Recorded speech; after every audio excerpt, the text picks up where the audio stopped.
Baik, bismillahirrahmanirrahim.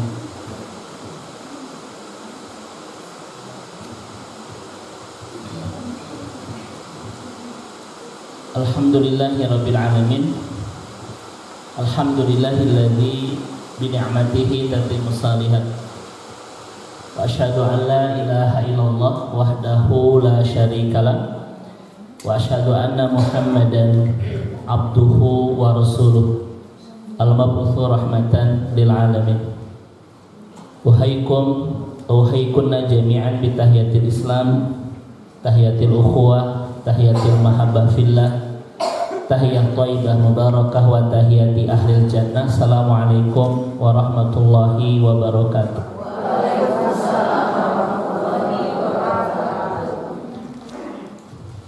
Allahumma iftah lana qulubana wa alhimna rusdana wahdina ila siratikal mustaqim.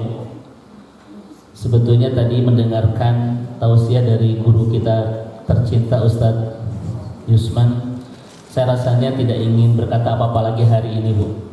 Hanya ingin menyimak dari kajian beliau, menikmati di luar kajian-kajian beliau yang sangat luar biasa. Dan rasanya saya tidak mau lagi bicara apa-apa hari ini, Bu. Sawios, Bu. Cekap sakitnya punya. Sudah sangat luar biasa kalau Ustadz ilmunya hari ini. Barakallahu fiik. Semoga menjadi berkah ilmunya buat Ustadz juga dan manfaat buat kita semua. Juga Teh Elis dan seluruh pengurus MT mudah-mudahan terus istiqomah dalam menebar kebaikan ke sebanyak-banyak hamba Allah sejauh jangkauannya. Baik. Tema kita hari ini mungkin singkat Ustadz, hanya apa ya? Menambah, mengkali, membagi apa saja dari apa yang Ustadz sampaikan di kajian yang sangat luar biasa tadi terkait dengan masalah ujiannya, Bu ya. Saya sering sampaikan kepada ibu-ibu, bapak-ibu semua bahwa ujian itu adalah fanul intiqal, Bu ya, minal ibtila ilal ibtila. Tadi betul kata Ustadz, hidup itu adalah seni berpindah dari ujian ke ujian berikutnya. Fanul intiqal minal ibtila ila al-ibtila, ya Bu ya. Seni berpindah dari satu ujian ke ujian berikutnya. Saya sering menyebut ujian hidup itu seni meliuk-liuk di atas seni meliuk-liuk dalam dekapan ujian, seni menari-nari di atas ujian. Karena tidak ada di antara kita yang saat ini sedang tidak mendapatkan ujian. Senyuman ibu-ibu tadi saya dengarkan ketika Ustadz ngisi tausiah, itu bukan senyuman karena kita memang betul-betul sedang baik-baik saja. Ya, senyuman itu mungkin banyak arti ya.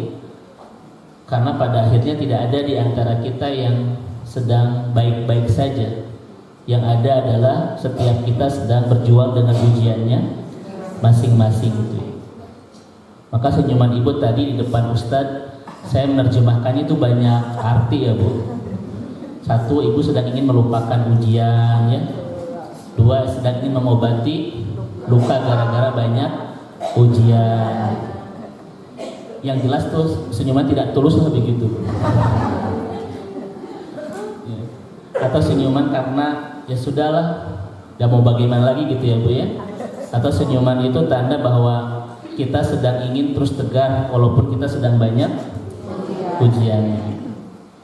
Makanya alhamdulillah ibu-ibu dan kita semua sedang terus berpindah dari satu ujian ke ujian berikutnya, tetapi tidak pernah kehilangan senyuman yang indah di bibir ibu-ibu ya. Mudah-mudahan menjadi bagian dari amal soleh insyaallah. Ini yang pertama, ibu-ibu. Tidak ada di antara kita yang sedang tidak diuji. Kemarin saya baru sembuh Ustadz beberapa hari. Baru kemudian ngajak istri jalan-jalan, ibu ya. Kemarin itu ke Ciwidey karena baru sembuh bareng. Ketika istri ingin dipoto, saya jatuh ya, di agak tebing pendek begitu. Dapat ujian lagi itu ya. Jadi saya tuh berpikir di balik bagusnya foto istri itu ada suami yang terjatuh sampai ngegulitikan gitu, Masya Allah ya. Dan kemarin cuaca dari pagi sampai sore itu kan panas ya, jadi kayak kebakar gitu. Ini demi untuk sebuah foto demi konten, tapi saya bukan kontainer yo, ini pembikin konten gitu. Baik, kemudian ini Allah sampaikan di dalam Al-Quran ya Bu ya, bahwa hidup kita ini penuh dengan ujian. Seni berpindah dari ujian ke ujian berikutnya, seni meliuk-liuk dalam dekapan ujian, seni menari-nari di atas ujian. Allah sampaikan itu di surah Al-Anbiya ayat 35 ketika Allah mengatakan walanablukum bisyari wal khairi fitnah. Sebelum kita dijemput dengan kematian, maka hari-hari akan kita lalui di kehidupan dunia akan terus diwarnai dengan ujian, terus silih berganti, tak pernah berhenti, bak derasnya air hujan yang tidak pernah mereda. Tetapi ya ujian secara umum Ustaz ya, kita lihat di surah An-Nazm ayat 43. Kadang ujian itu berupa senyuman, kadang juga berupa air mata. Dua-duanya titipan Allah Subhanahu wa taala. Annahu huwa adhaka wa abka. Allah yang telah membuat kita tertawa dan Allah pun yang membuat kita berair mata. Dua-duanya adalah ujian titipan dari Allah. Makanya dari ayat ini saya sering sampaikan kepada ibu-ibu, kita harus mudah dititipi air mata sebagaimana selama ini kita begitu mudah dititipi bahagia. Karena memang ujian itu kadang datang berupa bahagia, tapi juga dia tiba-tiba datang berupa air mata. Ada masa di mana ibu mendapatkan episode hidup penuh dengan kebahagiaan, tapi lain waktu juga kita dapat punya kisah dan cerita hidup yang penuh dengan air mata. Dua-duanya adalah ujian dari Allah Subhanahu wa taala. Maka betul tadi kata Ustaz, kalau kita merasa sebagai hamba Allah harus mudah dititipi ujian apapun dalam kehidupan kita, karena semuanya adalah titipan Allah Subhanahu wa taala. Kalau kita selama ini begitu mudah dititipi dengan bahagia, tetapi sulit dititipi dengan air mata, berarti memang kita bukan hamba Allah, kita ini hamba bahagia ya Bu ya. Dan hamba Allah mah harus mudah dan harus siap dititipi apapun dari Allah Subhanahu wa taala. Walaupun titipan itu membuat kita tersenyum penuh kebahagiaan, ataupun titipan itu membuat kita terluka penuh dengan air mata. Betul Bu? Sekarang ibu-ibu yang hadir di sini sedang dititipi apa sama Allah Bu? Sesuatu yang membuat ibu bahagia atau penuh air mata? Tuh ibu ada bilang bahagia tapi wajahnya itu wajah penuh air mata. Dua-duanya titipan Allah Subhanahu wa taala ya Bu ya. Saya sering sampaikan ibu sekalian, ada masa di mana kita menemukan kisah tentang kebahagiaan, tapi juga ada masa di mana kita akan menemukan cerita tentang air mata. Dua-duanya adalah titipan Allah Subhanahu wa taala. Ya, itu ujian. Kemudian Ibu dan Bapak yang semoga Allah rahmati dan Allah berkahi ya. Ujian itu nanti Ibu dan Bapak sekalian yang akan terus mewarnai kehidupan kita sebelum kita berpulang kelak ke akhirat. Hidup akan penuh dengan ujian. Dan itu Allah sampaikan 15 abad yang lalu. Makanya dari 5 hakikat tentang dunia Ustadz ya dalam Al-Quran, salah satu hakikatnya adalah dunia itu darul ibtila, yaitu tempat dan rumahnya ujian. Makanya kalau orang memahami 115 ayat tentang dunia di dalam Al-Quran, dia tidak akan pernah kaget ketika hidupnya penuh dengan ujian. Karena Allah mengatakan 15 abad yang lalu, memang aku ciptakan engkau di kehidupan dunia untuk diuji. Betul ya? Makanya kalau orang dekat dengan Al-Quran, Ustadz Yusman ya, ketika dia hidupnya penuh dengan ujian, tidak akan pernah kaget, shock, rewas tuh. Kenapa? Dia paham memang dunia itu tempatnya ujian. Ketika ibu mengatakan, Ustaz saya nyari hati, wajar bu, ibu masih di dunia. Ustaz saya kecewa, wajar ibu masih di dunia. Ustaz saya tidak mau kecewa, ya jangan di dunia tuh bu. Sok amanah. Betul ya? Karena dunia itu penuh dengan darul ibtila, tempatnya ujian. Bahkan ujian yang Allah hantarkan dalam kehidupan kita yang mewarnai semua hari-hari yang kita jalani sampai waktunya nanti berpulang ke akhirat, bu. Kita lihat di sini kadang mengenai keuangan, bu. Ada di antara bapak dan ibu yang sedang diuji oleh Allah soal keuangan, nggak usah dijawab, bu. Memang kelihatan. Nanti Allah uji dengan pasangan. Ada yang saat ini sedang Allah uji soal pasangan, bu. Ketika pasangan-pasangan lain, bu ya, seakan-akan ketika menemukan pasangan hidup itu sedang merasakan puncak-puncak kebahagiaan. Tapi ada juga di antara kita yang sedang menemukan pasangan itu malah membawa kita kepada lubang-lubang derita dan air mata, bu. Betul kan? Ada nggak yang saat ini sedang diuji soal anak-anak, bu? Ada. Ini akan terus mewarnai kehidupan kita. Tetapi orang-orang yang senantiasa dekat dengan Al-Quran, dia punya mental, Ustaz ya, mental yang tangguh, mental yang siap. Karena memang 15 abad yang lalu dia sudah paham hidup itu memang penuh dengan ujian. Ya. Semoga yang saat ini sedang mendapatkan ujian apapun dari Allah Subhanahu Wa Taala, Allah berikan ketabahan dan kekuatan. Saya sampaikan kepada jamaah sekalian, dari banyak ujian yang Allah hadirkan di kehidupan kita, saya percepat ya, karena materi saya tidak di sini. Ini hanya mukadimah saja. Mukadimah sampai jam 11:30 lah, cukup ya. Nanti kita isinya sampai jam 1:30 lah. Lanjut tuh. Sampai asar? Masya Allah. Memang kelihatan ini wajah-wajah ahli nggak bohong. Baik. Tetapi ibu dan bapak yang semoga Allah rahmati dan Allah berkahi, Dr. Amr Khalid, beliau mengatakan, dari banyak ujian yang Allah berikan yang mewarnai kehidupan kita sampai saatnya kita nanti berpulang, ujian terberat itu yang betul-betul ketika ujian itu menyentuh titik terlemah setiap kita, pasti kita akan merasa ujian itu berat. Maka siapapun yang diantara kita sedang diuji di titik terlemahnya, maka dia akan merasa ujian itu sangat berat yang dia rasakan. Dr. Amr Khalid mengatakan, apa titik terlemah setiap kita, yaitu perasaan kita atau hati kita. Maka siapapun yang diuji soal perasaannya, soal hatinya, dan dia akan merasakan ujian itu sangat berat untuk dirasakan. Ini kata beliau. Coba kita lihat. Inna imtihanal qalb asyaddu, kata beliau. Kenapa nggak ada ya? Dari tadi nggak ada dari awal? Baik. Nah, coba. Oke. Ya, ini ujian ya, Bu ya.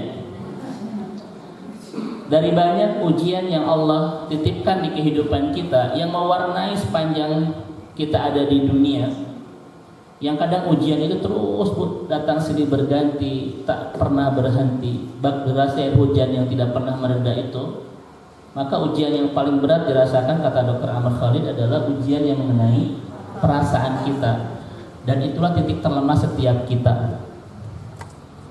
Contoh misalnya kata Dr. Amr Khalid, kenapa ujian ketika menyangkut soal pasangan itu akan kita rasakan? Karena pasangan adalah seseorang yang paling dekat dan melekat dengan perasaan kita. Maka siapapun yang saat ini diuji soal pasangan, dia akan merasa ujian itu betapa berat dia untuk hadapi. Kenapa? Karena sosok ini dia paling dekat dan melekat dengan kehidupan, dengan perasaan kita. Betul ibu-ibu? Nah begitu. Maka betapa banyak orang yang cepat move on, Bu, ketika mendapatkan ujian-ujian dua perasaan.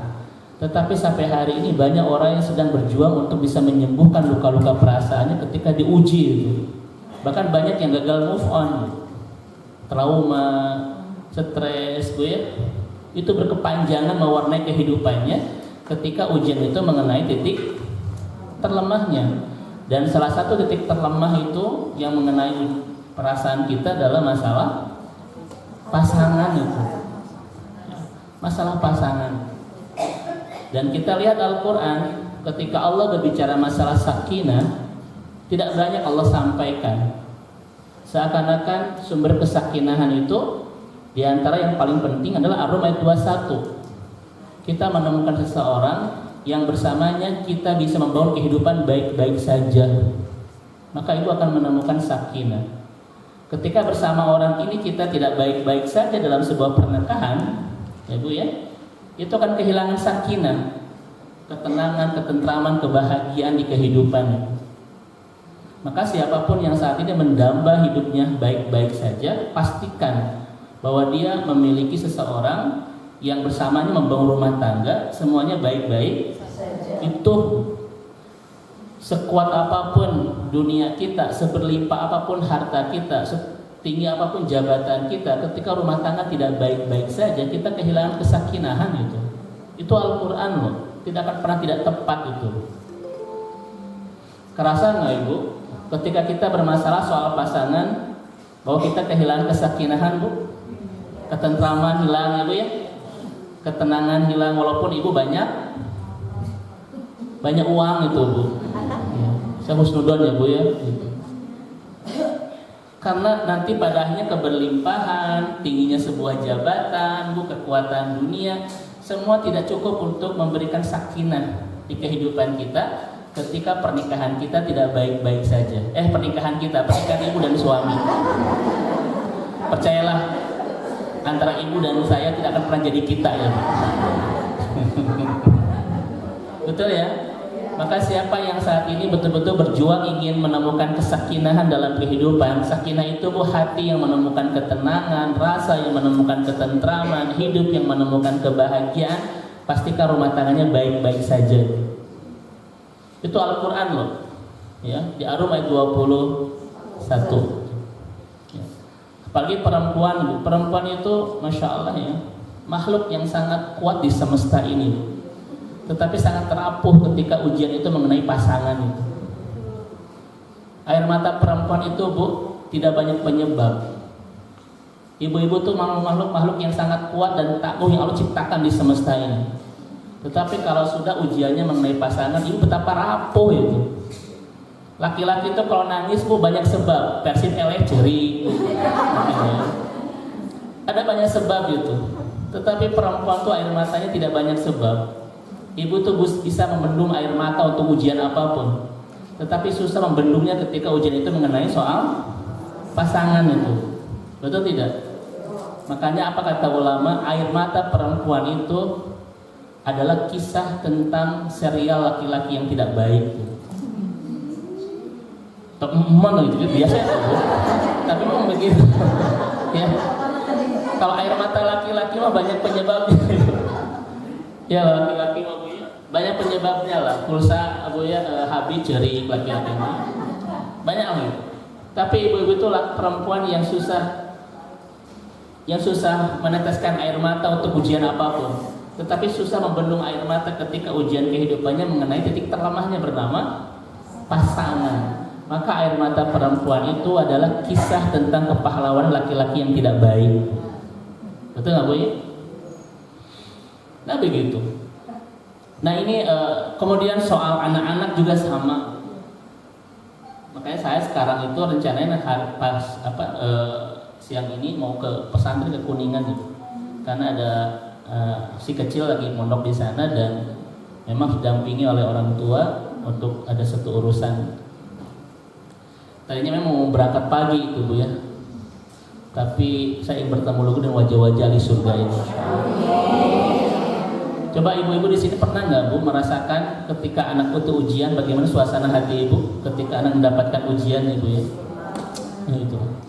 Nah ini ibu-ibu dirahmati Allah Subhanahu Wa Taala terkait dengan ujian.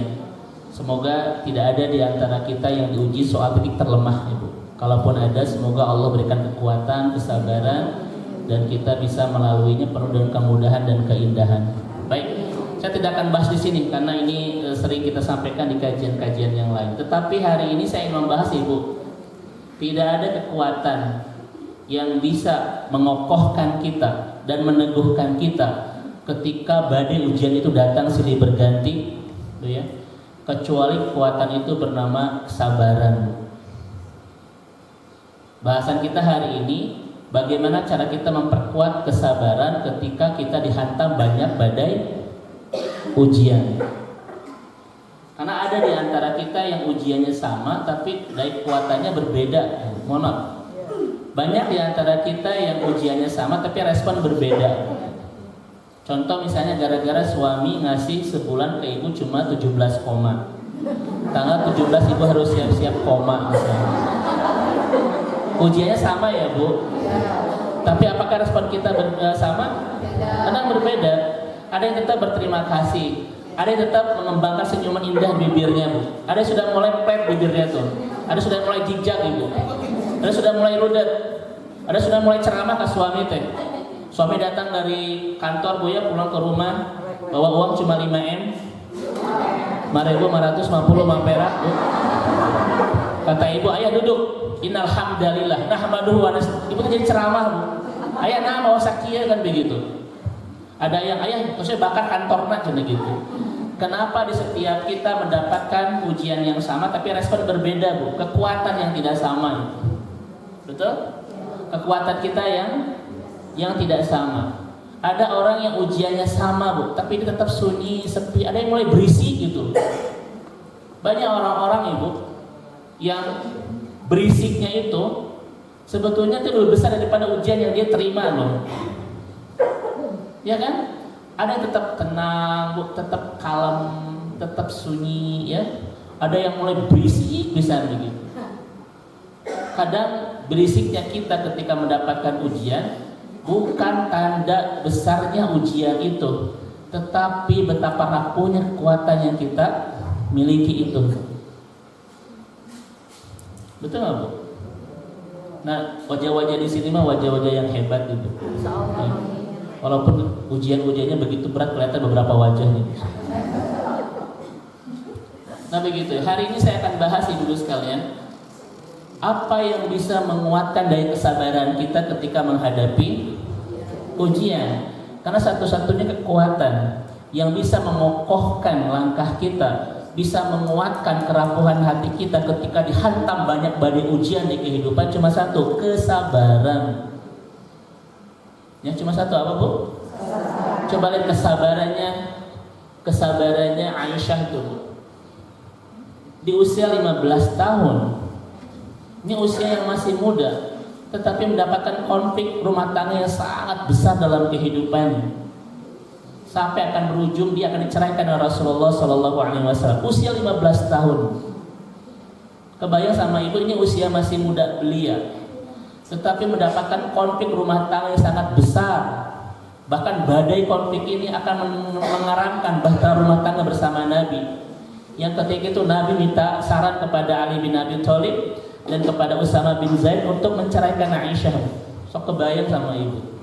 Kenapa ini menjadi sakit bagi Aisyah? Karena kalimat Anas bin Malik, tidak ada perempuan yang paling Nabi cintai kecuali siapa? Aisyah. Tidak ada laki-laki yang paling Nabi cintai kecuali siapa?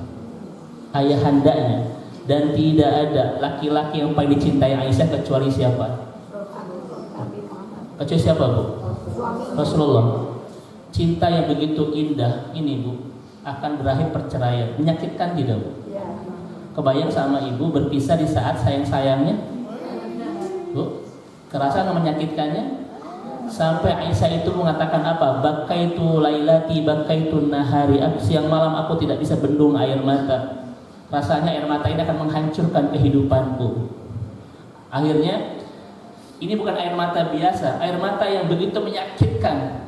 Yang air mata ini rasanya akan menghancurkan kehidupanku, kata Aisyah. Jatuh sakitku selama 1 bulan. Kemudian minta izin untuk tinggal di rumah orang tuanya, karena nggak sanggup melihat bagaimana respon dan sikap Nabi setiap hari yang mulai mendingin.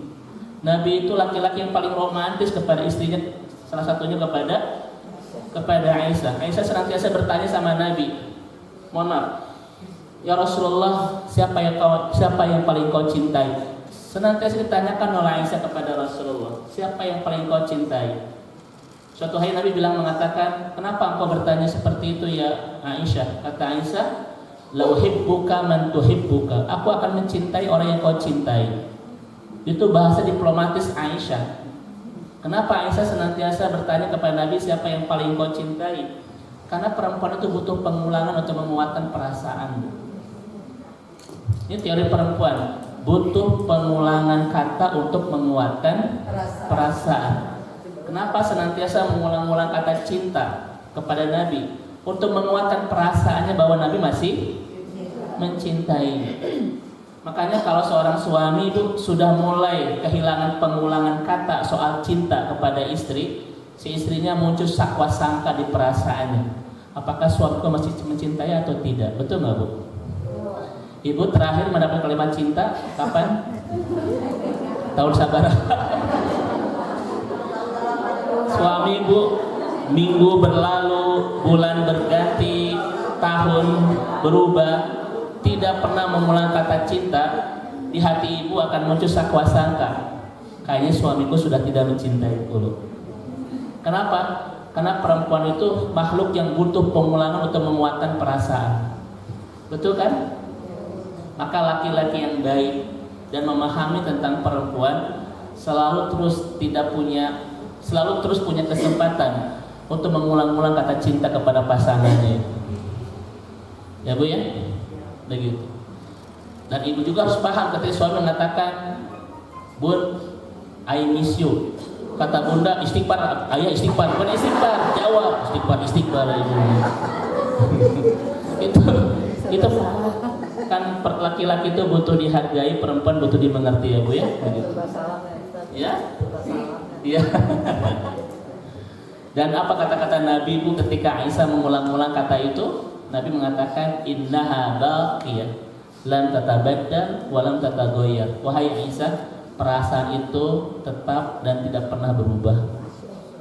Itu kalimat Nabi ketika Aisyah mengatakan, siapa yang paling kau cintai atau kau masih mencintaiku? Kata Nabi, innaha baqiyah lam tatabaddal wa lam tataghayyar. Wahai Aisyah, perasaan itu tetap ada dan tidak pernah berubah. Ibu nanti ajarkan suami bilang begitu ya Bu. Pasti nanti suami bilang, ibu tong lagi deh, kau usah dedi.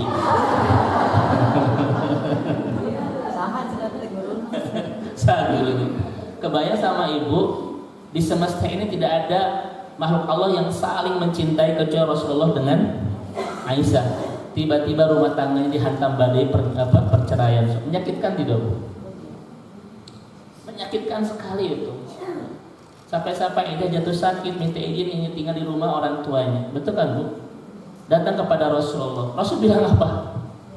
Wahai Aisyah, jika engkau pernah berbuat itu, bertobatlah kepada Allah. Makin sakit hati Aisyah itu, karena dipintah sesuatu yang tidak pernah beliau lakukan. Dan Nabi mengatakan begitu, jika engkau berbuat itu, bertobatlah kepada Allah, istaghfirillah. Makin sakit. Datang curhat kepada Abu Bakar Siddiq, ya ayah bantu aku untuk mengatakan kepada Rasulullah. Apa kata Abu Bakar Siddiq? Apa yang harus aku sampaikan kepada suamimu? Abu Bakar pun tidak bisa apa-apa, ibu sekalian itu. Hancur hati Aisyah karena ketika itu semadinah orang-orang munafik terus menebar isu tentang Aisyah dan Sofwan bin Mu'attal itu. Apa yang menguatkan hati Aisyah itu? Suami ketika itu memang tidak membela karena belum ada wahyu, seakan-akan menyalahkan. Seisi Madinah itu seakan-akan menyalahkan Aisyah. Kebayang sama ibu? Bahkan orang tua pun sendiri tidak bisa menolong. Apa yang bisa menguatkan Aisyah? Ini kalimatnya. Mana? Masya Allah. Ibu baca surat Yusuf ayat 18. Ya. Fasabrun jamilun wallahul musta'an ala ma tasifun. Yang menguatkan hati Aisyah ketika badai konflik yang sangat besar yang datang ke rumah tangganya di usia yang sangat muda belia, 15 tahun. Kan Aisyah itu ketika Nabi wafat usianya 18 tahun. Ketika konflik ini terjadi usianya 15 tahun. Ibu sedang apa di usia 15 tahun, Bu? Ibu sedang memberantakan pisau gara-gara datang drama Korea kan, Bu? Ini badai sangat besar sekali. Apa yang menguatkan hati Aisyah ketika mendapatkan ujian seberat itu dalam rumah tangganya? Adalah kalimat fasobrun jamilun wallahul musta'an ala ma tasifun. Aku akan bersabar dengan kesabaran yang baik dan Allah pasti tolong saya. Di sini ibu sekalian, kekuatan kesabaran itu bisa menguatkan kerapuhan hati dan mengokohkan kegontayan langkah. Aisyah mulai kalau bahasa kita, Bu, dari ini pasti air mataku akan menghancurkan aku ini. Aku sudah tidak kuat dengan ujian ini. Kebayang sama ibu, di puncak cinta manusia terbaik di semesta, tiba-tiba harus berakhir pernikahan. Coba, menyakitkan tidak? Tidak hanya itu, Bu, orang tuanya kayak terus menyudutkan, suami pun menyudutkan, seisi kota Madinah seakan-akan menyudutkan semuanya. Nyari hati tuh, Bu. Padahal perempuan Aisyah itu perempuan yang sangat menjaga diri, istri seorang nabi, bayangin. Yang menguatkan hati Aisyah ketika tidak ada pertolongan dari makhluknya adalah kalimat sabar. Aku yakin Allah pasti akan menolongku. Itu yang menjadi kekuatan Aisyah untuk tetap tegar dengan ujian yang sangat berat itu. Aisyah mengatakan begini loh, Bu, air mataku ini pasti akan menghancurkanku. Gimana saya menjelaskannya ya, Bu, ya? Kalau air mata ibu mungkin tidak sampai ini pasti akan hancur dengan air mata, kan nggak begitu ya, Bu, ya. Tapi Aisyah bilang begitu di ujung kalimatnya itu. Aku tidak bisa membendung air mataku di siang dan malam ini, dan aku kira air mata ini akan menghancurkan kehidupanku. Seakan-akan kalau tidak punya iman, seakan-akan dunia akan berakhir itu. Memang saya mengatakan ujian yang paling berat dalam kehidupan adalah ujian ketika menyentuh titik terlemah, yaitu perasaan, apalagi bagi seorang perempuan. Dan Aisyah mengalami itu. Apalagi ketika Nabi meminta saran untuk menceraikannya. Sok, gimana hati Aisyah ketika itu? Tetapi inilah manusia-manusia terbaik yang Allah pernah hadirkan di semesta. Ketika seakan-akan tidak ada yang bisa menolong, dia tidak berputus asa, berpatah harap, justru dia naikkan ke langit tuh. Aku yakin Allah akan menolongku. Dan ternyata memang Rasulullah itu mengatakan benar, wasta'inu bis sabri.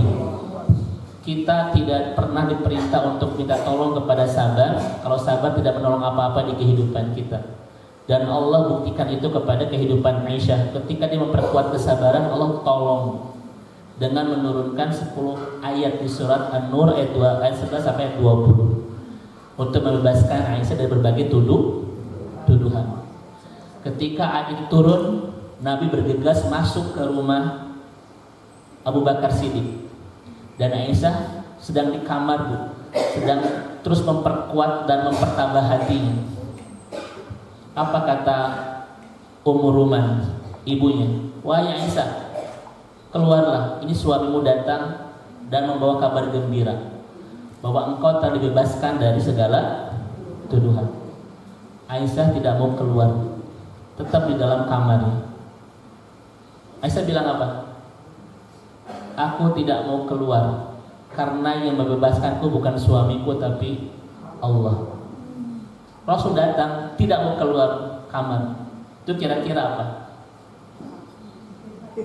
Kata ibunya, Aisyah, ini ada suamimu loh, kasih kabar gembira, engkau sudah dibebaskan dari berbagai tuduhan itu. Tapi tidak mau keluar kamar. Kata Aisyah, yang membebaskanku bukan suamiku tapi Allah. Kira-kira pelajarannya apa? Pelajarannya, Bu, perempuan itu memang kalau sudah terluka tuh ada hesek. Masih bete. Nah itu ibu sekalian ya. Makanya kalau ibu sedang banyak masalah, baca surat Yusuf. Yusuf itu bercerita tentang awal Yusuf mendapatkan banyak ujian, diakhiri dengan mengantarkan ujian-ujian itu ke puncak-puncak kebahagiaannya, ya kan? Dia menjadi seorang pejabat terhormat di Mesir, dipertemukan kembali dengan orang tuanya dan saudaranya, kemudian menikah dengan perempuan yang sangat dicintai. Dan Nabi pun membaca surat ini ketika pernah terluka hatinya karena kehilangan Khadijah dan Abu Thalib. Yang baca Nabi ketika turun surat Yusuf, dan surat ini pun dibaca oleh Aisyah ketika sedang mendapatkan ujian berat ini. Fasabrun jamilun wallahul musta'an ala ma tasifun. Ibu baca surat Yusuf. Karena Yusuf mengajari kita bahwa apapun yang diawali dengan luka dan kita lalui penuh kesabaran, semua itu akan mengantarkan kita bahagia. Surat Yusuf tidak hanya dibaca ketika ibu hamil saja ya Bu, dengan catatan ingin punya anak setampan Nabi Yusuf. Itu susah dah lihat suaminya. Baik. Maka ibu-ibu sekalian, saya punya teori Bu. Sabrukal yaum siru sa'adatika goddan. Sabarmu hari ini adalah rahasia terbesar kebahagiaanmu esok hari. Ikuti semuanya Bu. Sabrukal yaum siru sa'adatika goddan. Sabarmu hari ini adalah rahasia terbesar kebahagiaanmu esok hari. Nggak usah, coba bahasa Arab diulang lagi, bahasa Arabnya. 1, 2, 3. Ini mah ujian kesabaran pisan. Maka siapa yang hari ini sedang diuji kesabarannya, maka dia sedang direncanakan bahagia di hari esoknya. Karena Allah mengatakan isbiru la'alakum tuflihun, bersabarlah agar Anda bahagia. Semakin kita memperkuat daya kesabaran, semakin dekat dengan sinyal kebahagiaan. Nah, itu Al-Quran. Maka siapa yang hari ini diuji dengan kesabaran, dia adalah hamba-hamba Allah yang sedang direncanakan untuk bahagia di esok hari. Kebahagiaan kita hari ini adalah serial tentang kesabaran kita di hari-hari yang berlalu, ya Bu. Dan siapa yang saat ini diuji dengan kesabaran hari ini, maka itu cara Allah untuk menyiapkan, merencanakan dia untuk bahagia di esok hari. Karena tidak ada yang bisa mengantarkan kita untuk bahagia kecuali satu kata, yaitu sabar. Jadi kalau bahasa Al-Quran itu Bu, tidak ada yang menyambungkan antara luka dan bahagia kecuali penyambung itu bernama kesabaran. Maka sabar itu adalah jisrun bainana wa bainas sa'adah. Sabar itu adalah jembatan yang menghubungkan kita dengan kebahagiaan. Dan Al-Quran begitu ceritanya Bu, ketika sebuah luka dan air mata yang kita terima dengan kesabaran, maka itulah awal dan kisah kita akan menemukan kebahagiaan. Itu Al-Quran. Coba ibu lihat Al-Quran seperti itu. Ya. Al-Quran akan seperti itu. Siapapun yang nunggu di ruang tunggu bernama kesabaran selalu menemukan jawaban-jawaban indah penuh kebahagiaan setiap penantian. Kebahagiaan itu milik orang-orang yang baik dan indah dalam penantian. Yang disebut indah dalam penantian itu rasa sabar. Soalnya kebahagiaan itu adalah milik orang-orang yang baik dalam penantian. Maka siapapun yang nunggu di ruang tunggu bernama kesabaran selalu menemukan jawaban-jawaban indah penuh kebahagiaan di setiap penantian. Itu ya Bu ya. Saya kuatkan ini Bu. Sekarang bahasan kita adalah apa yang bisa memperkuat daya kesabaran kita. Dan itulah kekuatan yang sangat dahsyat untuk meneguhkan langkah kita, menguatkan kerapuhan hati kita ketika hantaman-hantaman badai ujian terus menerpa kita dan tidak berkesudahan. Baik, kita mulai ibu-ibu sekalian. Ini saya ada kalimat yang sangat indah sekali ya Bu. Sebentar. sabruka ala nafsika amalun, sabruka alaihim hubbun, wa sabru alal masaib fahuwa imanun. Coba baca lagi, Bu. Ibu ikuti kalimat saya. Sabruka ala nafsika, amalun, wa sabruka alaihim, hubbun, wa sabruka alal masaib, imanun. Sok diulang. Ini ya, Bu. Yang membuat kita sabar, Bu, dengan diri kita sendiri itu adalah harapan. Ya, Bu ya. Maka kalau kita makin besar harapan kita, Bu, kita akan makin kuat dari kesabarannya. Contoh, ibu ingin menjadi seorang hafizah, kuat harapannya menjadi seorang penghafal Quran. Kira-kira makin kuat menghafalkannya nggak, Bu? Semakin kuat harapan, Bu ya. Semakin besar harapan, semakin kuat kesabaran, dan semakin ringan rintangan itu. Ketika ibu mengatakan, ketika ibu berharap saya ingin menjadi seorang hafizah yang hafal 30 juz. Ketika makin besar harapannya, makin kuat kesabarannya untuk ngapalkan. Dan rintangan-rintangan di tengah jalan akan semakin terasa ringan. Nah ini, Bu. Ya.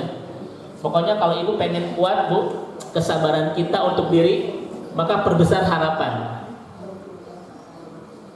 Contoh, saya ingin menjadi bidadari surga. Itu harapan ibu. Kira-kira ibu akan sabar nggak dalam keistiqomahan? Sabar nggak, Bu, dalam kesolehahan? Sabar, karena besar harapannya ingin menjadi seorang bidadari. Saya ingin langsing saya dulu dan turun berat badan. Kira-kira dietnya sabar mau? Ketika harapannya besar, ingin turun berat badan, ingin ideal, ya, Bu ya. Kan seharusnya ketika ibu naik timbangan kan, Bu, yang keluar seharusnya angka kan. Ini malah huruf, tong rame-rame cina ibu. Kalau semakin besar harapan ingin turun berat badan, semakin kuat ya kesabaran dalam proses dietnya. Makin kuat gak, Bu? Maka satu-satunya yang memperkuat daya kesabaran kita untuk diri sendiri adalah harapan.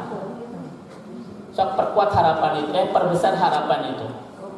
Harapanlah yang memperkuat daya kesabaran. Yang kedua, Bu, wasabruka alaihim hubbun, yang memperkuat daya kesabaran kita untuk bersama-sama dalam sebuah ukhuwah, itu adalah cinta, Bu. Kalau semakin melemah perasaan cinta kita kepada saudara kita, semakin kecil daya kesabaran kita untuk bersama-sama dengan mereka, Bu. Kenapa? Karena circle yang kita bangun di kehidupan kita itu kumpulan orang-orang yang tidak sempurna. Di antara kita ada yang sempurna tidak? Tidak ada. Maka apapun circle, apapun kebersamaan, apapun komunitas yang kita bangun di kehidupan kita, itu kumpulan orang-orang yang tidak sempurna. Pasti banyak gesekan, ya, Bu ya. Ayo pundungan, aya nu belikan, aya nu baperan, aya nu sensi, anu sok suka suu, itu ada, Bu. Kalau kita nggak punya cinta, maka kita tidak punya daya kesabaran untuk tetap bertahan bersama mereka, loh. Satu-satunya yang menguatkan kita tetap bertahan bersama orang-orang yang tidak sempurna itu apa? Apa, Bu? Ini mah kayak nggak paham ya. Kayak saya ulang lagi, Bu. Apa yang menguatkan kita diri sendiri untuk bersabar? Harapan. Apa yang menguatkan kita, Bu, untuk tetap bersama dengan orang-orang di sekitar kita? Cinta. Ini kalau tidak punya cinta, Bu, bubar apapun circle yang ada, loh. Karena itu kumpulan orang-orang yang tidak sempurna. Ada ibu-ibu yang pendiam, sekali ngomong pinjam uang tuh ada. cempe ning Bu. Tapi sekali terucap ingin 100. Ada kan Bu? Ayah yang udah sensitifan ayah. Ini kalau tidak punya cinta bubar apapun circle yang ada loh. Satu-satunya yang menguatkan adalah cinta. Betul kan? Makanya ada teori imsahil khata min ajlil ukhuwah wa la tamsil ukhuwah min ajlil khata. Hapuslah kesalahan atas nama sebuah kebersamaan dan jangan pernah mendelete sebuah kebersamaan gara-gara sebuah kesalahan. Ini kita gonta-ganti bestie terus Ibu. Minggu jeung ieu, minggu jeung ieu, minggu jeung ini. Kenapa sampai begitu? Karena kita kumpulan orang-orang yang tidak kalau kita nggak punya cinta, nggak akan pernah memperkuat kesabaran kita untuk tetap bersama loh. Betul tidak Bu? Ada ibu-ibu yang kalau ditanya tuh nyelekit Bu.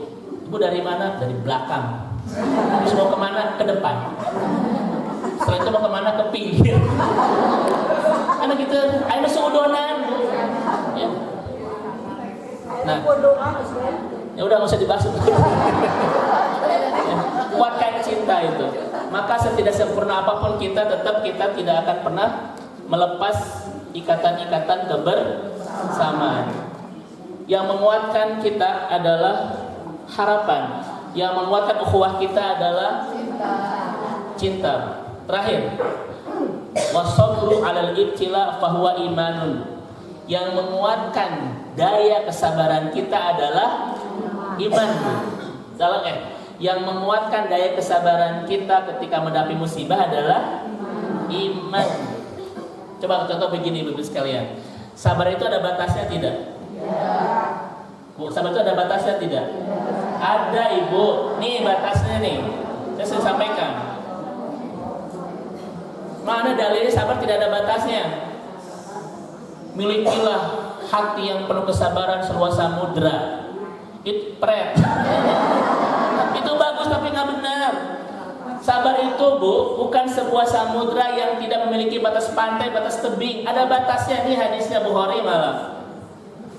Siapa bilang sabar tidak ada batas? Nih sabar tuh ada batasnya. Isbiru hatta, coba lihat. Bersabarlah sampai. Tuh. Kalau sampai itu batas bukan Bu? Makanya tidak benar orang mengatakan sabar tiada berbatas, tiada berbatas. Seperti samudra yang tidak memiliki batas pantai, batas tebing. Ada yang benar. Sampai mana Bu? Sampai bertemu aku, kata Nabi, di telaga Haud, di telaga Al-Kautsar. Bersabarlah kamu sampai bertemu aku di telaga. Berarti telaga itu ada batas kesabaran. Nah pertanyaannya, sekarang sudah sampai telaga belum? Baru Tegalega. Jauh kena Bunda Yanti ya. Maka jangan pernah kita berhenti dari kesabaran karena kita belum sampai ke batas. Kan begitu. Pertanyaannya, ada nggak orang-orang yang saat ini sudah berhenti kesabarannya padahal belum sampai batasnya? Kenapa? Nah itu bukan orang yang telah berhenti kesabarannya saat ini, bukan yang telah sampai ke batasnya, tetapi imannya tidak cukup dan tidak kuat memperkuat kesabarannya. Jadi persoalan kesabaran itu adalah penjelasan tentang kualitas iman. Kalau ibu sudah mengatakan, ya Allah aku sudah tidak kuat dengan semua ini, ya Allah aku sudah tidak mampu lagi bertahan dengan semua ini, terlalu menyakitkan ya Allah, itu penjelasan tentang kerapuhan iman kita.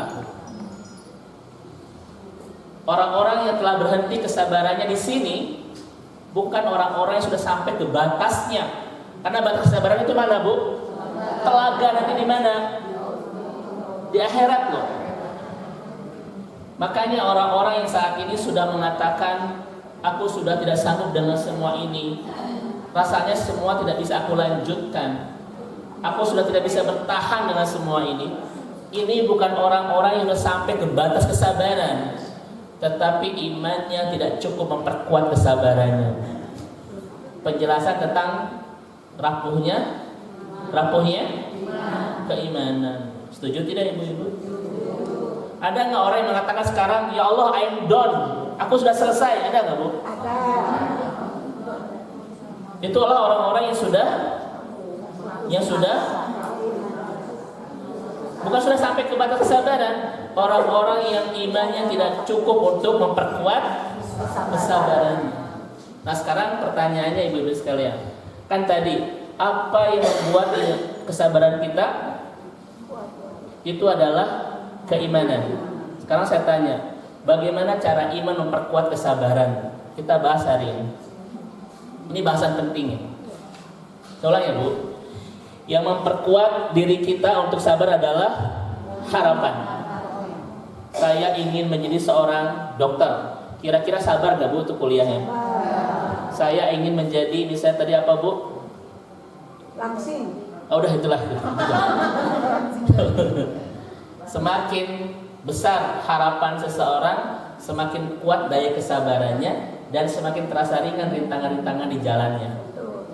Namun semakin kecil harapannya, semakin rapuh kesabarannya, dan semakin terasa besar rintangan-rintangan di perjalanannya. Itu rumus loh.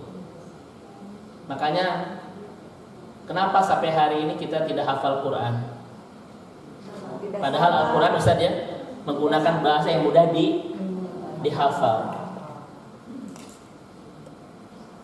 Curiga terbesarnya adalah harapan kita yang tidak besar. Makanya rintangan-rintangan di tengah jalan pun terasa besar kan ketika harapannya itu tidak kuat. Hafalkan poho nyerah. Ibu ngapalkan Ar-Rahman, hafal ayat kedua, yang pertama poho, hafal ayat yang ketujuh, yang keenam poho ya bu. Ketika dites sama Ustaz Yusman, Ar-Rahmanir-Rahim terus. Kenapa orang tidak kuat dengan rintangan? Itu biasanya karena harapannya kecil. Saya punya teman di Kairo bu, itu Ustaz menghafal 2 bulan selesai 30 juz. Teman saya dari Jawa Timur, 2 bulan selesai 30 juz bu. Hari itu 2 bulan selesai berapa?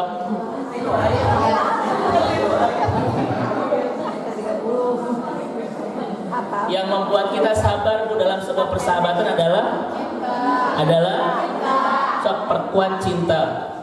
Maka ketidaksempurnaan apapun yang kita rasakan dalam sebuah kebersamaan tidak akan mengantarkan kita untuk melepas ikatan-ikatan sebuah persaudaraan. Betul? Kekuatan apa tadi? Cinta. Makanya kalau ibu cintanya kuat atas nama sebuah persaudaraan, tidak akan pernah mudah untuk lab group di WA dengan alasan HP hang. Hah? Ah itu mah gak yakin. Dan yang memperkuat kesabaran kita ketika menghadapi banyak ujian adalah apa bu? Iman. Sekarang saya akan bahas ibu-ibu sekalian, kenapa iman itu betul-betul menjadi faktor untuk kuatnya sebuah daya kesabaran. Jawabannya adalah At-Taghabun ayat 11. Cek. Ya, kan tadi kekuatan di tengah ujian itu bernama kesabaran.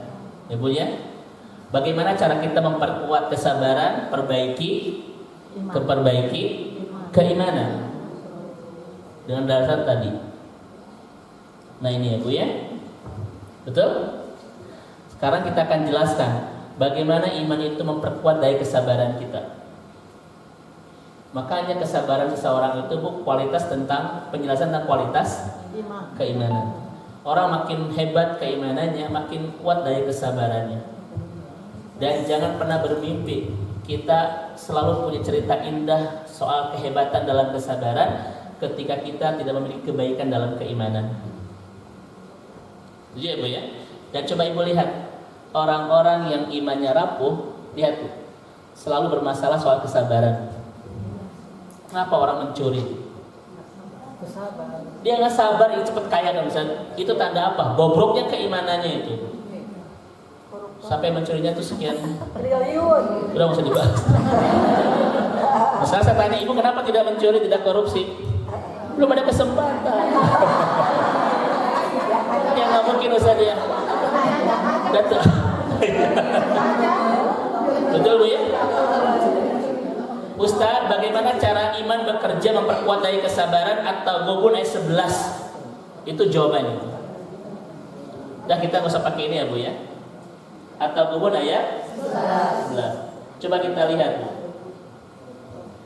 apa yang Allah sampaikan di surat ini, karena di ayat ini, karena ayat ini bekerja bagaimana cara iman memperkuat daya kesabaran. Allah mengatakan, A'udzubillahi minasyaitonirrajim, wa may yu'min billah yahdi qalbah. Ini rahasia besar tentang energi sebuah kesabaran. Barang siapa yang beriman kepada Allah, Allah tunjukkan hatinya. Allah berikan hidayah ke hatinya. Untuk apa Bu? Untuk mudah menangkap berjuta hikmah dari sebuah ujian. Untuk mudah menangkap pelangi di balik derasnya hujan. Untuk mudah menangkap cahaya di balik pekatnya malam. Untuk mudah menangkap sinyal-sinyal bahagia di balik derasnya air mata. Itu At-Taghabun ayat 11. Barang siapa yang memperkuat keimanannya kepada Allah, Allah tunjukkan hatinya untuk menangkap berjuta sinyal kebaikan di sebuah ujian, untuk mudah menangkap pelangi di balik derasnya hujan, untuk mudah menangkap cahaya di balik pekatnya malam, untuk mudah menangkap sinyal-sinyal bahagia di balik derasnya air mata. Itu At-Taghabun ayat 11. Sekarang saya tanya sama ibu-ibu sekalian, kalau ibu mudah menangkap berjuta kebaikan dari sebuah ujian, kira-kira kuat gak daya kesabaran kita untuk menghadapinya? Contoh begini Bu, contoh Allah menguji kita sakit. Sakitnya di mana Bu? Lah, masih keneng Ustaz. Jadi ibu mah bilang di sini tidak ada gerakan, saudara di sini gitu, Bu Imam di sini. Ada di sini aja. Saya tunjukkan di sini itu, iya Mak. Ibu sakitnya di mana? Di sini. Tunjukkan itu. Coba ibu lihat. At-Taghabun ayat 11 tadi Bu ya. Orang beriman itu mudah menangkap apa tadi Bu? Sinyal-sinyal hikmah, sinyal-sinyal kebaikan, berjuta-juta anugerah di balik satu ujian. Kenapa Allah uji sakit?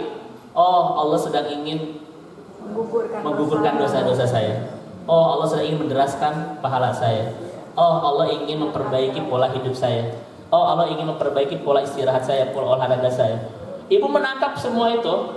Kira-kira ketika melewati hari-hari dengan sakit itu sabar nggak? Itu intinya. Orang nggak mungkin kuat daya kesabarannya ketika hatinya tidak diberikan petunjuk untuk menangkap sinyal-sinyal kebaikan dari sebuah ujian yang sedang Allah berikan. Contoh begini, sekarang ibu ada yang sedang mencari pasangan tapi masih sendirian, ada? Yang sekarang sedang menanti pasangan Bu, mudah-mudahan segera Allah berikan jodoh terbaik. Ya Allah, kenapa saya belum mendapatkan pasangan? Kenapa yang lain sudah mendapatkan pasangan? Kan itu kadia Bu, kakarian tentunya. Benar-benar. Di Pangandaran, yo. Di TSM, yo. Kenapa saya belum dapat pasangan ya Allah? Kan begitu Bu. Yang lucu adalah ketika istrinya Bu pakai kiri, tangan kiri, saya lagi tangan kiri sama kiri. Bisa. Tapi kalau ibu mudah menang, oh Allah masih memberikan kesempatan kepadaku untuk melewati hari-hari penuh kesendirian, karena Allah memberikan kesempatan kepadaku untuk terus memperbaiki diri, untuk sibuk bersama Allah, sibuk bersama teman-teman yang soleh, sibuk bersama Al-Quran. Kalau itu ketangkap, kira-kira hari-hari yang dia lalui dalam kesendirian penuh kesabaran tidak? Nah itu, paham maksud saya? Maka kalau orang imannya rapuh, tidak mungkin mudah menangkap hikmah di balik ujian. Dan itulah yang membuat dia kehilangan daya kesabaran. Kenapa? Karena susah untuk menangkap hikmah. Susah untuk menangkap berjuta kebaikan dari sebuah ujian. Coba saya tanya kepada ibu-ibu di sini. Kalau anak kecil disuntik mudah atau susah? Susah. Kalau ibu-ibu sudah gede begini Bu, disuntik mudah atau susah? Suntik ke dokter. Bu, ibu sakit disuntik mudah atau susah? Susah? Kenapa anak kecil disuntik susah, orang tua disuntik mudah? Karena orang tua tahu ada apa di balik sakitnya sebuah suntikan. Ada kebaikan yang menyembuhkan dan menyehatkan, betul? Anak kecil paham tidak? Makanya dia susah itu. Apakah anak kecil susah makan minum obat pahit? Hari ibu? Susah atau mudah? Kenapa anak kecil susah, ibu-ibu mudah? Karena ibu sudah tahu ada apa di balik pahitnya sebuah obat, menyembuhkan, menyehatkan, betul? Maka kita akan mudah. Makanya orang yang tahu Bu, sebuah kebaikan di balik sebuah ujian akan mudah menghadapinya itu. Kayak tadi, kenapa aku masih sendirian? Oh, karena Allah masih memberikan kesempatan bagiku untuk bahagia bersama Besti, ya Bu ya. Masih bisa itu ke dia. Kemudian memantaskan diri dan lain sebagainya. Maka dia akan mudah untuk melewati hari-hari penuh dan kesendirian. Kuncinya adalah Bu, At-Taghabun ayat 11. Saya sering sampaikan kepada ibu-ibu kalimat ini. Nah ini, la tandur ila ma yanzilu minal matar, walakin undur ila madza sayan. Jangan melihat hujan yang jatuhnya, tapi lihatlah apa yang ditumbuhkan setelah hujan itu jatuh. Kalau kita cuma melihat hujan yang jatuh, hati kita rudet. Hujan deh. Malah becek, kayak ojek, kemudian macet. Walaupun Bu ya, di Bandung itu Bu, hujan itu memang ngangenin. Bandung itu kota terindah ketika sedang hujan. Kenapa? Karena 20% genangan, 80% kenangan. Itu apa maksudnya? Ya.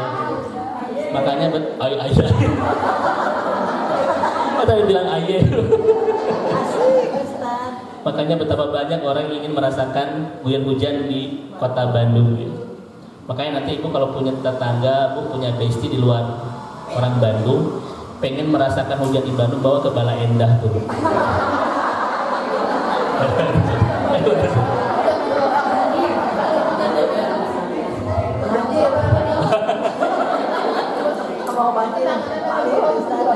Coba lihat kalimat ini.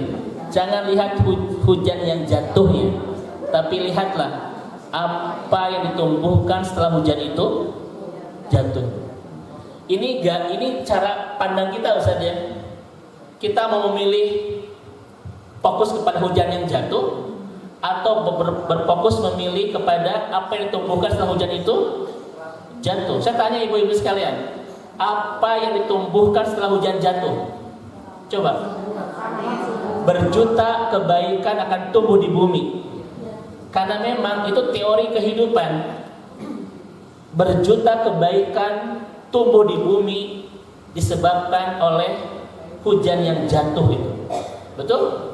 Kita bisa makan sekarang dengan makanan yang sangat beragam, Bu, dari mulai seblak, cuangki.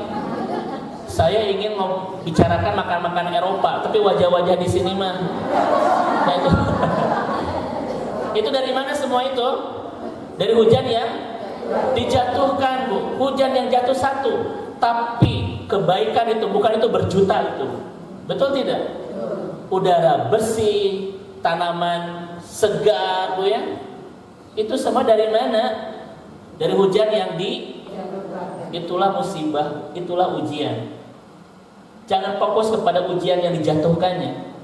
tapi berfokuslah kepada beribu kebaikan yang Allah tumbuhkan di kehidupan kita yang disebabkan oleh ujian yang jatuh itu. Kita makin dewasa, dosa kita makin dibersihkan, kita makin dekat dengan Allah, pahala kita makin banyak. Itu berjuta itu loh. Kira-kira ibu rudet gak ketika menghadapi ujian seperti itu? Saya tidak fokus kepada ujian yang dijatuhkannya, tetapi saya berfokus kepada semesta kebaikan yang ditumbuhkannya. Itu. Maka ujian itu seperti air hujan, dijatuhkan untuk menumbuhkan berjuta kebaikan. Betul nggak? Kalau tidak ada hujan yang dijatuhkan, adakah kebaikan ditumbuhkan di bumi ini? Tidak ada. Semua penyebabnya satu, hujan yang jatuh. Makanya Nabi itu kan ketika hujan jatuh, Nabi bilang begini, terima kasih ya Allah yang telah membuat air hujan itu tawar, tidak asin karena dosa-dosa kami. Tidak ada ruang-ruang di perasaan hati Nabi ketika hujan jatuh kecuali syukur kepada Allah. Terima kasih ya Allah. Hari ibu ketika hujan di sini ada apa? Hujan jatuh. Koyan, banjir.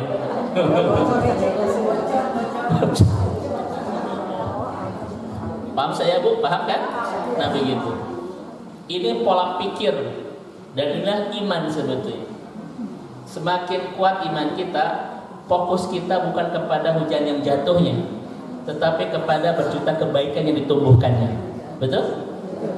Maka silakan ibu tinggal mindsetnya diubah saja.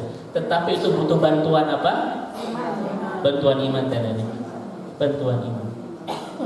Bapak ibu sekalian, contoh seperti Khadijah 2 kali gagal dalam pernikahan. Siapa yang tahu Khadijah? Perempuan terbaik yang disebut dengan Jahratu Quraisyin, bunga desanya orang-orang Quraisy. Jahratu Quraisy. Jadi Khadijah itu bukan perempuan yang mendamba nikah dengan siapa, tetapi setiap laki-laki mendamba menikah dengannya. Itu Khadijah. Saya ulang. Yang disebut dengan Jahratu Quraisy itu Khadijah sosok perempuan yang tidak berpikir menikah dengan siapa, tetapi semua laki-laki mendamba menikah dengannya. Itu hebatnya Khadijah. Tidak pernah terkontaminasi dengan keburukan-keburukan akhlak ketika itu di antara bangsa Quraisy. Khadijah tidak tiktokan, tidak semule, tidak main katkut, apa itu? Kutket, tidak kikian, tidak joget di TikTok. Dia perempuan baik. Kenapa Allah memberikan ujian kepada perempuan baik, Bu? 2 kali menikah gagal. Dengan Atik Al-Mahzumi gagal. Dengan Abu Halah pun gagal. Kenapa Allah lukai perasaan perempuan terbaik ketika itu? Sampai Khadijah itu seakan-akan trauma. 15 tahun dia pletkan hatinya tidak mau menikah lagi. Ingin fokus membangun bisnis saja. 15 tahun tuh. Pertanyaan besar 15 tahun. Kenapa Allah berikan ujian kepada perempuan baik ini? Kenapa pernikahannya itu malah memberi luka dalam perasaannya sampai ke ujung sebuah trauma? Karena memang ketika itu Bu, laki-laki itu kayak hujan, sini berganti datang, tolak. Mungkin di depan rumah dibikin itu, tidak ada lowongan begitu lah. Karena aku setelah menikah dengan Atik Al-Mahzumi, suami yang kedua kemudian gagal, itu laki-laki itu pada datang. Kenapa? Ada kebanggaan di masyarakat Quraisy kalau menjadi suami Khadijah. Itu kayak sebuah obsesi terbesar itu. Hebatnya Khadijah ketika itu. Makanya kalau ada seorang laki-laki ibu obsesi terbesar dalam dirinya menikahi ibu, berarti ibu itu hebat itu. Hah?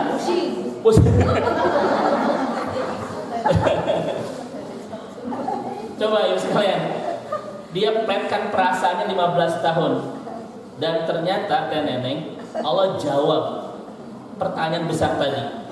Kenapa digagalkan dengan pernikahan dari laki-laki ini Bu?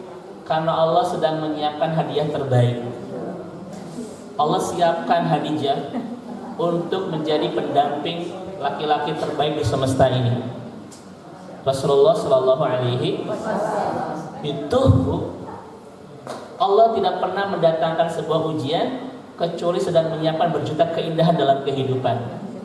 Bolehlah hari ini air mata kita jatuh gara-gara sakitnya sebuah ujian, tetapi itu rencana Allah untuk mengantarkan kita ke puncak-puncak kebahagiaan di masa depan. Itu rumusnya.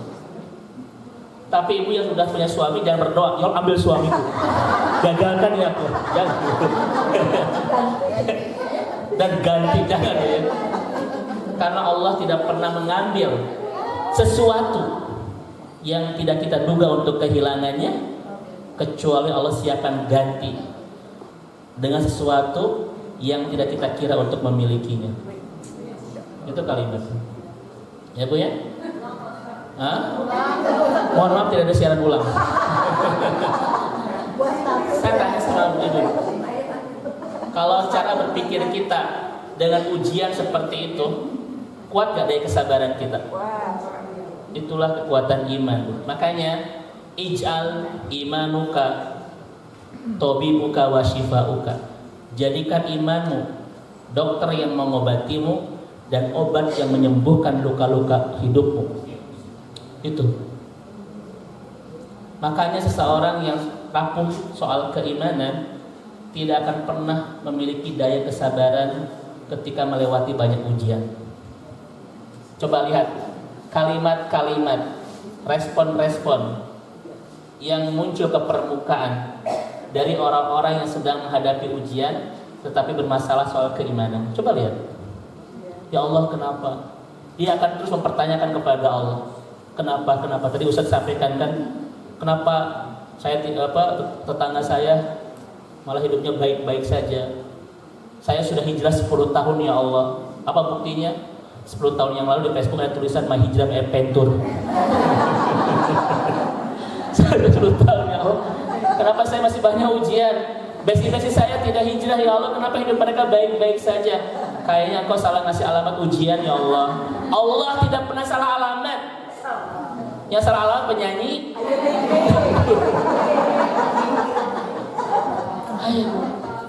Allah itu pasti memberikan ujian kepada yang tepat, yang membutuhkannya.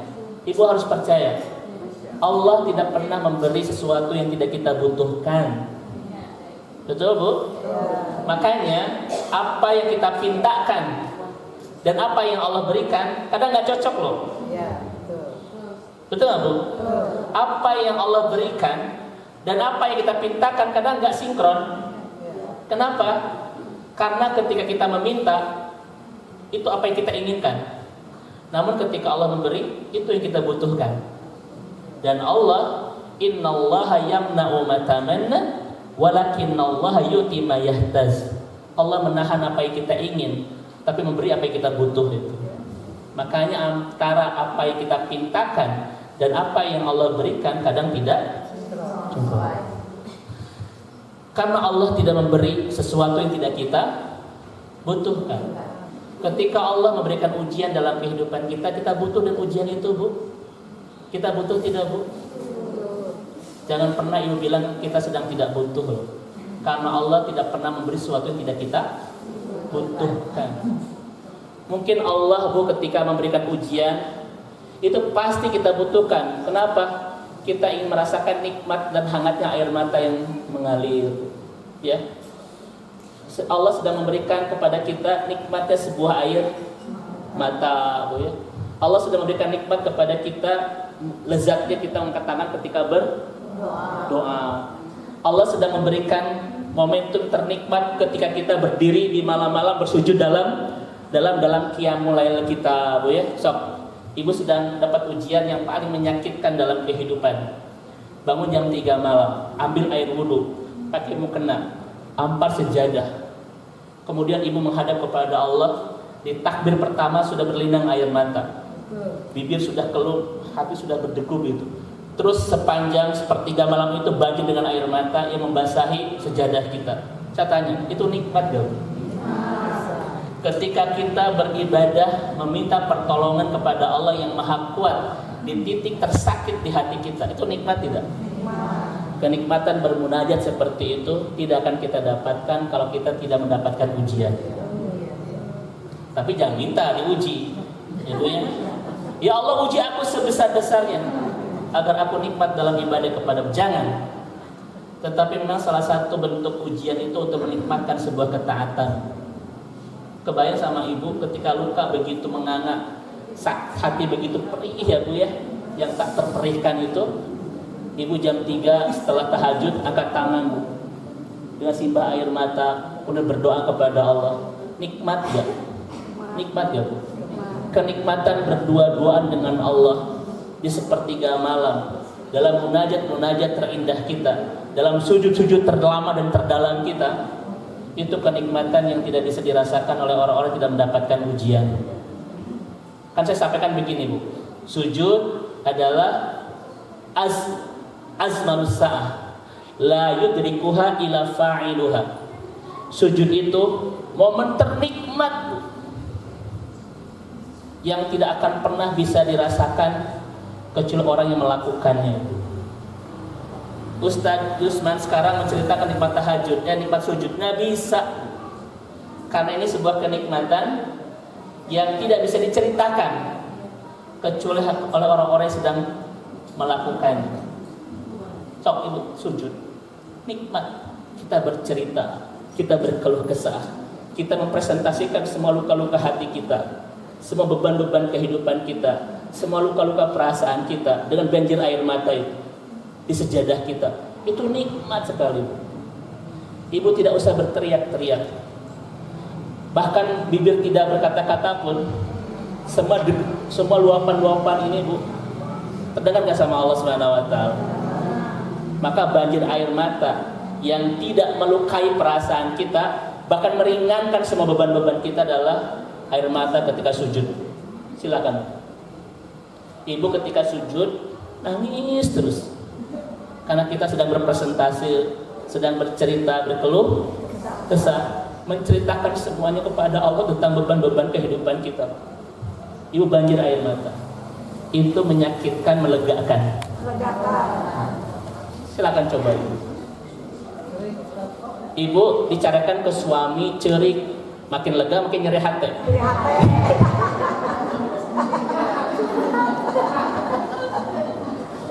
Tapi ketika sujud makin banjir air mata, bukan makin melukai perasaan kita, tapi makin melegakan dan meringankan beban-beban kehidupan kita.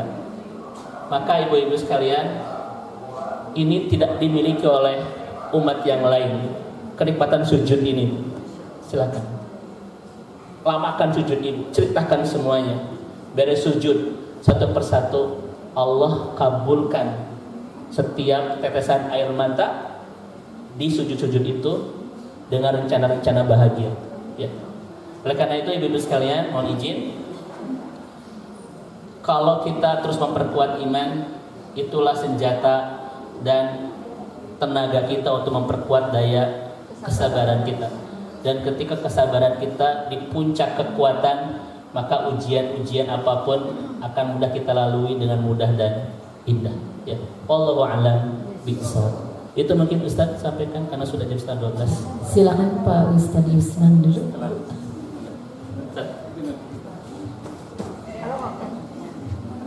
Ya, alhamdulillah, luar biasa apa yang telah disampaikan oleh Ustaz Dedi.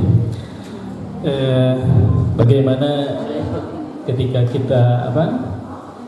hujan itu turun, akhirnya menjadi jutaan sumber kebaikan, ya. Itu juga ya, kenapa di dalam surat Al-Imran ayat 134 Allah berfirman, alladzina yunfiquna fis sarai wal dharai wal kadhimina al-ghaiza wal 'afina 'anil nas wallahu yuhibbul muhsinin. Jadi muhsinin itu artinya apa? Kita itu harus menjadi sumber kebaikan, ya. Walaupun kita diuji sebesar apapun, kita itu bisa menjadi sumber kebaikan. Namun syaratnya apa? Alladzina yunfiquna, ya. Kenapa tidak ulaika? Kenapa Allah memilih alladzina, ya? Jadi syarat agar kita menjadi sumber kebaikan walaupun kita sedang diuji. Dan insya Allah ketika diuji terus kita bisa berpikir positif, dan tadi disebutkan harapan gitu ya, harus tinggi ya. Keimanan juga harus tinggi. Syaratnya apa agar bisa seperti itu? Ketika di ujian kita menjadi sumber kebaikan. Dan ujian itu seperti kata Nabi Ayub, manusia ya. Manusia dulu ya. Itu hanya sentuhan kecil. Jadi tidak sampai apa? Tidak sampai ke hati. Punten ya. Ayah suami punten ya. Suami bahasa nggak enak, rodet begitulah ya. Ibu sering masuk ke hati tidak? Ketinggalan ngaran dewa ngaji. Ya, kalau ibu tidak hanya itu menganggap sentuhan kecil, ya, itu mudah. Caranya ikuti perintah apa? Alladzina yunfiquna fis-sarai wad-dharai wal kadhimina al-ghaiza wal 'afina 'anil nas. Ya. Yang pertama, ya, ibu harus aktif dalam apa? Yunfiquna, ya, dalam berinfak. Ya, karena secara neuroscience, ketika ibu berinfak, itu akan menghilangkan apa? Akan menghilangkan memori-memori negatif yang ada di otak ibu, khususnya di hipokampus ya. Jadi memori negatif seperti apa? Perasaan sakit yang luar biasa, kecewa yang luar biasa ya. Itu bisa hilang Bu. Salah satunya ada terapinya. Terapinya berinfak. Ketika ibu berinfak, efeknya apa? Efeknya otak mengeluarkan hormon endorfin. Hormon endorfin itulah yang membersihkan ya kedendaman, kebencian yang ada di otak ibu yang direkam di hipokampus ya. Jadi kenapa Allah menyarankan berinfak itu pagi, siang, malam. Ketika ibu melakukannya rutin, insya Allah Bu, ibu diuji, ibu tetap akan menjadi sumber kebaikan. Dan sumber kebaikan itu ada terus karena apa? Karena Allah itu sangat mencintai. Wallahu yuhibbul muhsinin. Jadi luar biasa. Allah aktif mencintai kita, bukan kita mencintai Allah. Dibalik Bu, bagi siapa? Bagi mereka yang rajin berinfak. Kenapa disebut infak dulu? Tidak alladzina yunfiquna fis-sarai wad-dharai wal kadhimina al-ghaiza, tidak kadhimina al-ghaiza wal 'afina 'anil nas ya. Kenapa wal 'afina 'anil nasnya tidak didahulukan? Tapi infaknya didahulukan ya. Itu kapan-kapan panjang teh bilih ka bujeng naon namanya teh maghrib ya, karena sekedar di maghrib. Intinya gini boleh ya, ibu lah biasakan untuk berinfak ya. Sekali lagi niatkan infak ibu, khususnya juga untuk orang tua yang kita cintai. Kenapa? Karena mereka butuh transferan amal ya. Dan perlu diingat ketika berinfak Allah menghadirkan ampunan ya. Jadi salah satu di surat Al-Munafikun ayat ke-10 ya, Allah berfirman wa anfiqu mimma razaqnakum min qabli ayati ahadakumul maut wa yaqulu rabbi laula hartani ila ajalin qaribin wa asadaqtu wa akum minas solihin ya. Jadi kenapa Bu ya? Ali Imran 134 itu yunfiquna menggunakan fi'il mudhari. Tapi kenapa di surat Al-Munafikun menggunakan fi'il amr ya? Jadi jangan sampai Bu ya, kita itu dalam berinfak menunda-nunda. Ya. Ketika ibu menunda-nunda, maka ibu akan menyesal. Menyesalnya dan berkata, Robbi laula khartani, gitu deh. Ya. Itu ibu penyesalan yang luar biasa. Jadi jangan sampai ya kita menunda-nunda, karena efek dari menunda ya secara psikologis nantinya malas. Kalau sudah malas, ibu akan kehilangan kesempatan untuk apa?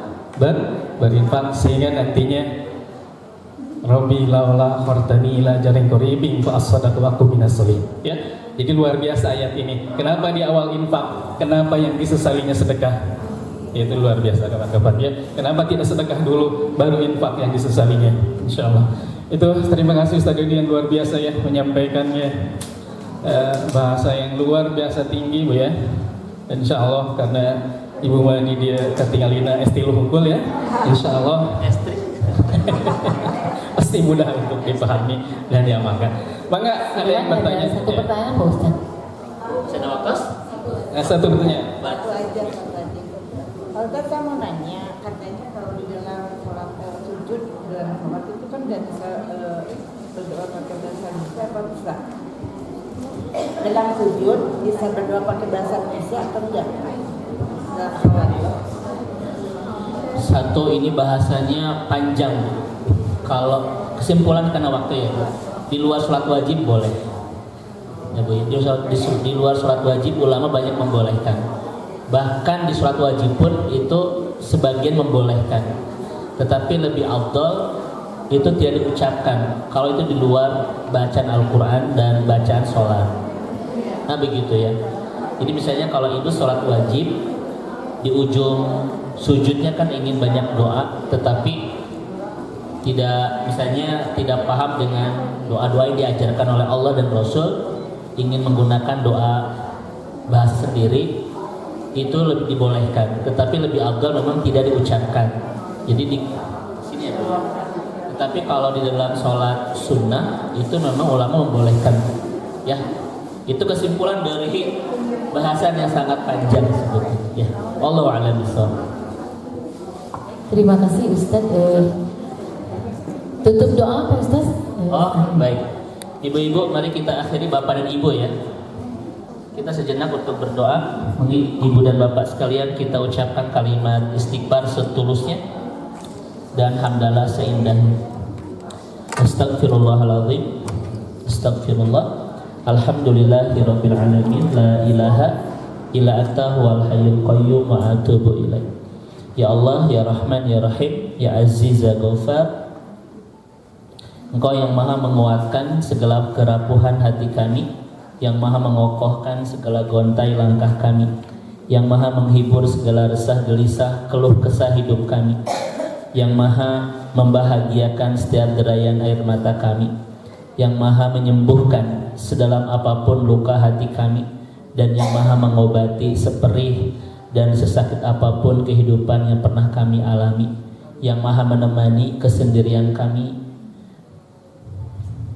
maha menenangkan kegelisahan hati kami, maha menyeka air mata kami, dan maha menumbuhkan kebahagiaan di taman-taman perasaan kami, yang tidak pernah lelah memaafkan dosa-dosa kami, dan tidak pernah menyerah menanti kami di pintu taubat, yang telah memberikan segalanya dalam hidup kami dengan caramu yang terbaik dan terhebat, yang tidak pernah menyia-nyiakan siapapun yang berdoa, yang tidak pernah mengecewakan siapapun yang meminta, bahkan tidak pernah mematahkan harapan siapapun yang berharap.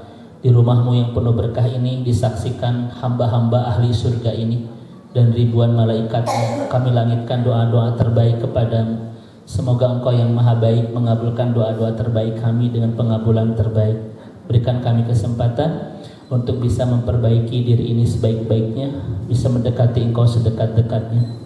Berikan kami semua kesempatan terbaik menjadi hamba-Mu yang semakin lebih baik. Semakin Kau inginkan, semakin pantas Kau cintai, semakin layak Kau sayangi. Berikan kami semua kesempatan terbaik ya Allah, menjadi hamba-Mu yang semakin bahagia hidup bersama-Mu, semakin nikmat mencintaimu, semakin lezat ibadah kepadamu. Ujian, luka, air mata, dan derita yang kami hadapi dan kami terima, ya Allah, semoga semua itu membuat kami makin bahagia hidup bersamamu, makin nikmat mencintaimu, dan makin lezat ibadah kepadamu ya Allah. Semoga luka dan air mata yang kami rasa, yang terus mewarnai perjalanan kehidupan kami, semoga membuat kami semakin nikmat hidup bersama Al-Quran-Mu ya Allah, membuat kami semakin dekat ke pintu surga-Mu ya Allah. Kami ridho dengan segala luka dan air mata yang kami rasa di kehidupan dunia, asalkan semua itu membawa kami semakin dekat ke pintu surga ya Allah. Semoga dengan segala ujian-ujian yang Kau berikan dalam kehidupan kami, yang terus datang silih berganti tak pernah berhenti ini, membuat kami makin nikmat ibadah kepadamu, membuat kami makin mencintai Al-Quran-Mu, membuat kami makin bahagia berdoa-doaan denganmu ya Allah, bahkan membuat kami semakin dekat ke pintu surga-Mu. Kami ridho, kami ikhlas dengan segala ujian yang Kau berikan di kehidupan dunia ini, asalkan semua itu membuat kami semakin dekat ke pintu surga-Mu ya Allah. Kami ridho dengan air mata di dunia ini, maka izinkan kami bahagia kelak di surga-Mu ya Allah. Semoga air mata yang kami tumpahkan gara-gara ujian demi ujian yang kami terima di kehidupan ini, semua itu menjadi sungai yang mengantarkan kami menselat-sarinya untuk sampai ke pintu surga-Mu ya Rabb. Innaka Rabbuna ala kulli syai'in qadir. Terus bersamakan kami dan orang-orang yang kami cintai sampai ke surgamu nanti ya Allah.